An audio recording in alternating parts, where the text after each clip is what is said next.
tua palavra é luz no meu caminho, meu Deus, tua palavra. Caríssimos irmãos e irmãs, que bom nos encontrarmos neste domingo, o dia do Senhor. Hoje celebramos 50 dias após a ressurreição de Jesus. Celebramos, portanto, o dia de Pentecostes. É um dia solene, um dia litúrgico profundo, em que a Igreja nos convida a fazer com que a nossa vida brilhe.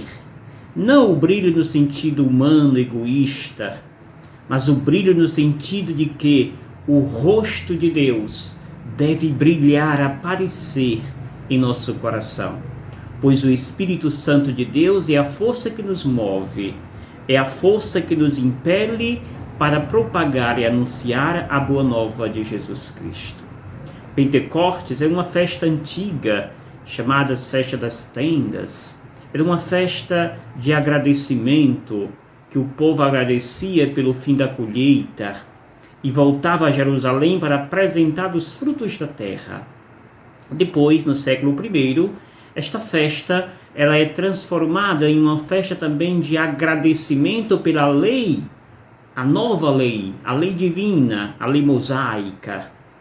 E ali se dava, portanto, esse agradecimento a Deus pela lei que Deus dava a seu povo. Com a ressurreição de Jesus, esta festa agora recebe o sinônimo de uma nova criação.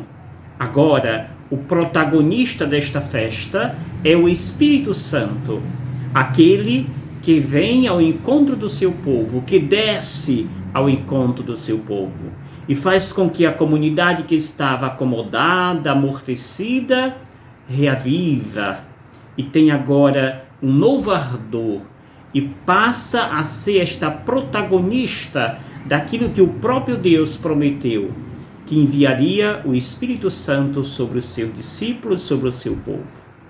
A leitura que nós meditamos nesta liturgia, a leitura primeira, Atos dos Apóstolos, capítulo 2, versículo de 1 a 11, mostra, portanto, este acontecimento em Jerusalém.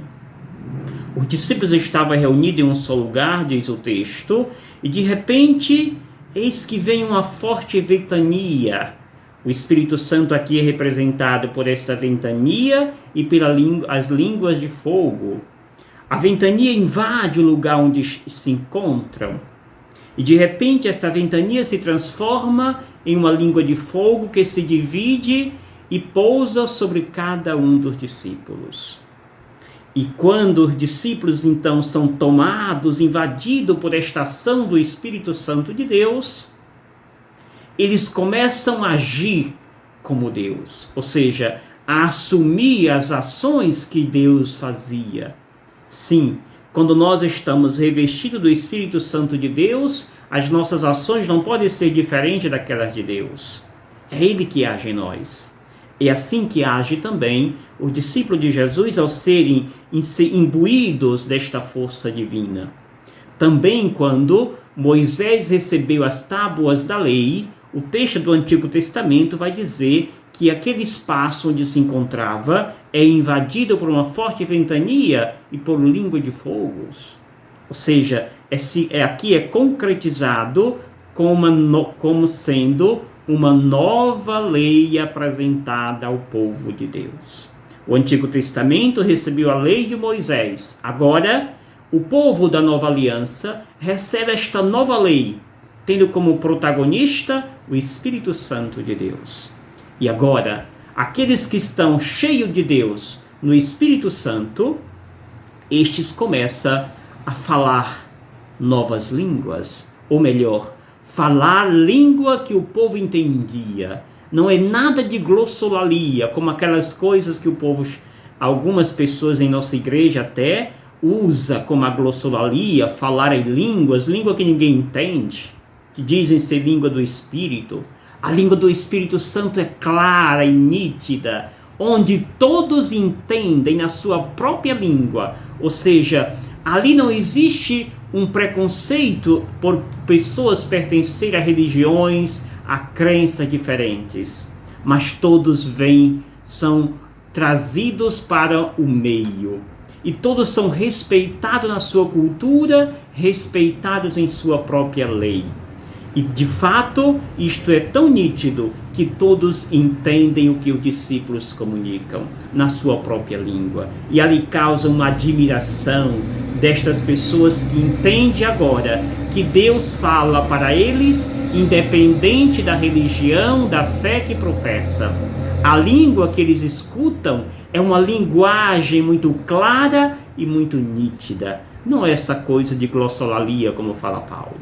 Por isso, caríssimos irmãos e irmãs, o Espírito Santo fala de forma clara, onde todos nós somos inseridos, incluídos e respeitados em nossas culturas e diversidades.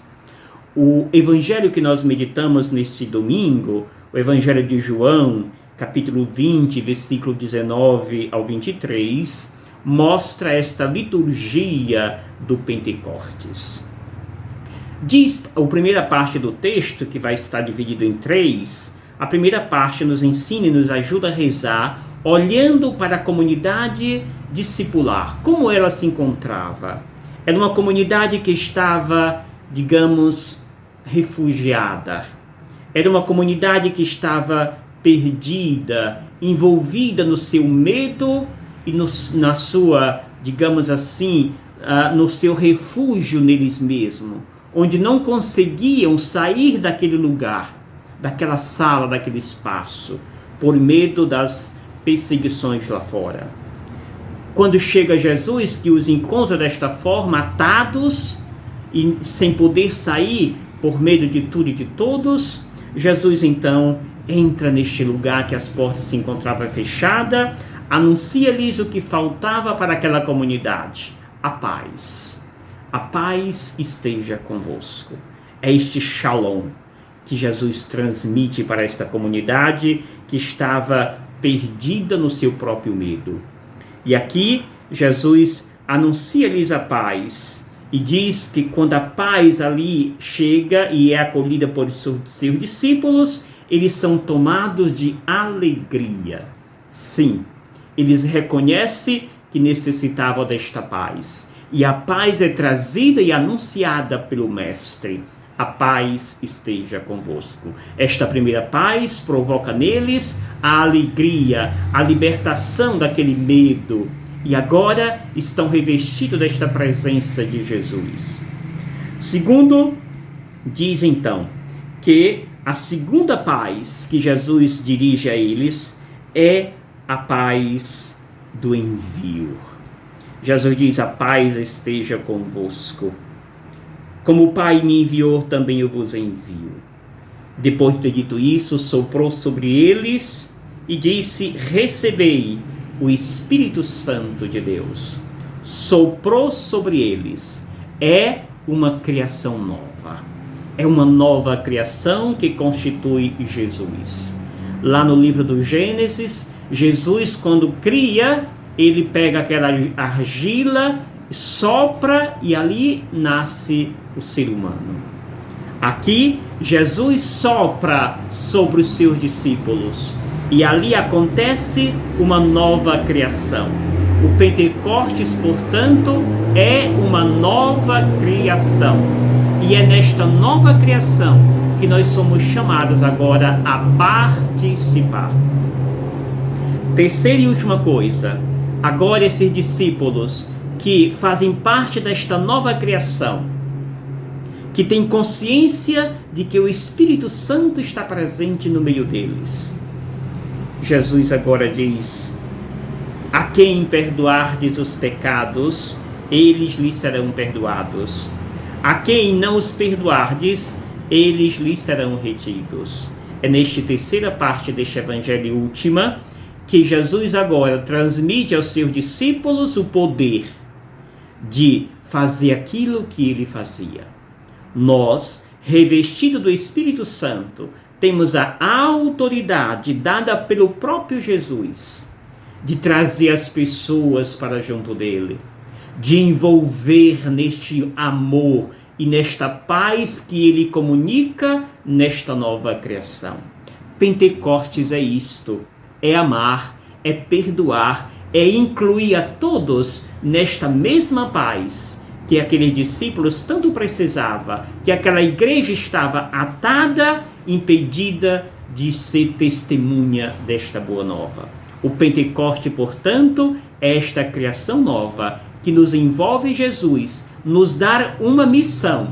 E esta principal missão é transmitir o amor que está baseado na misericórdia, no perdão. Eis aqui a missão de Pentecostes.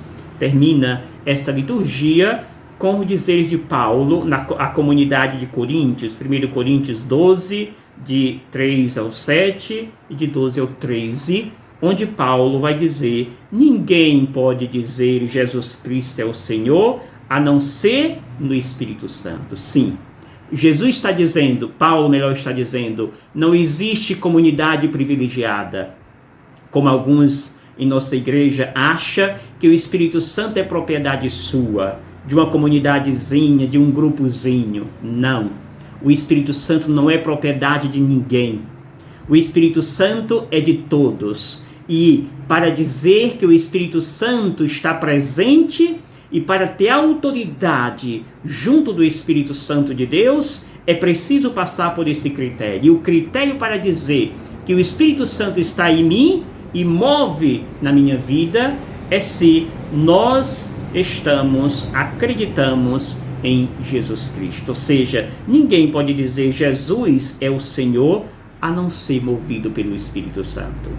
Depois, Paulo vai dizer a diversidade de dons, a diversidade de pessoas que pode dar testemunho do Espírito Santo. Ora, não é um grupinho da Igreja Católica ou seja lá a igreja que for, que diz eu tenho propriedade do Espírito Santo porque eu vivo tal carisma. Não, o carisma do Espírito Santo é o critério do amor.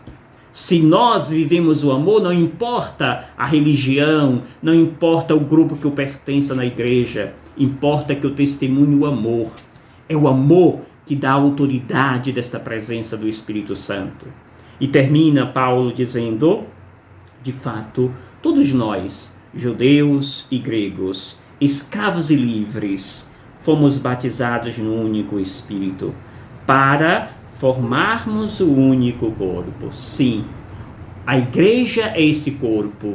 Este corpo tem diversos membros, mas o que dá vida a esse corpo e esses membros é um só, Espírito Santo. O Espírito Santo é o sangue que corre em todos os nossos membros e que este sangue faz com que o total deste corpo, a totalidade desse corpo, seja a unicidade, ou seja, a igreja.